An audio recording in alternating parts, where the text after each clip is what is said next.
За. 들어와서 약 따라.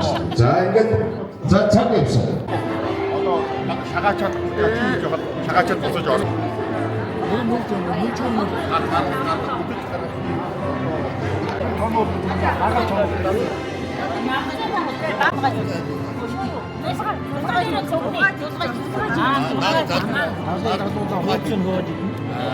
그런 거 해로스틱. 아우나, 자 이게 야와춤 먹었을 때.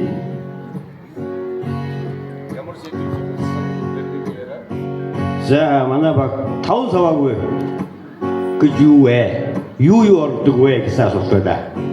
Энэ дээр бол монголчууд их сайн хэрэглэж байгаа шүү дээ. 5 саваагүй гэж чихний ухаар, хэдний хосоор, сүдний чигшлөө сахны жигкөр ингээд тавтал маш сандгүй. За энэ 5 саваагүй гэдэг нь 19-р зууны сүүл 20-р зууныхаа монголчуудын дунд одооны өнөөдрийн хэлбэр бол брэнд болсон нэгэн гоёл байжээ монголчуудын. За зарим нутагт бас зэрзээ гэж нэрлэдэг байсан байна. За тэгээд энгэрийн шилбэндээ зүүх, өвөртлөх, эсвэл баруун ташаанда ил унжуулан зүүж явдаг байсан. За гоёл чимэглийн холбогдолтой юм байна. За тэгээд 5 саваагүй нь эрэгтэй эмэгтэй хүний онцлогоос хамааран ганц хоёр нь өөр байсан боловч ерөнхийдөө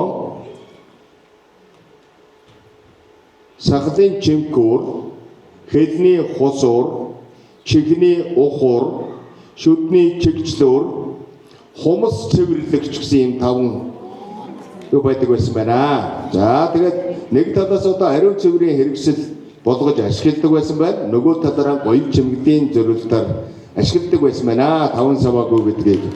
За мөнгөөр урлаад алтаар шараа шүр сууд өнөч чулуугаар чимгэж одоо энэ 5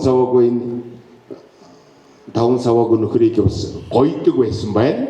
За тэгээ баруун Монголыг өсгөж явдаг 5 саваагүйд хавтаг утас зүүрний хэрэгсэл чихний ухуур хумс цэвэрлэгч шүдний чигчлүүрийг хэрэгэлдэг бол халах усгүйчүүд нь чихний ухуур, хэлний хусуур, хумс цэвэрлэгч хөмсөг засагч шүдний чигчлүүрийг бас оролцуулдаг байжээ. За 5 саваагийн тухай асуултыг асууж хариултыг өгсөн Яваачин багийнхандаа баяр хүргэе. Амжилт хүсье. За, болсон бол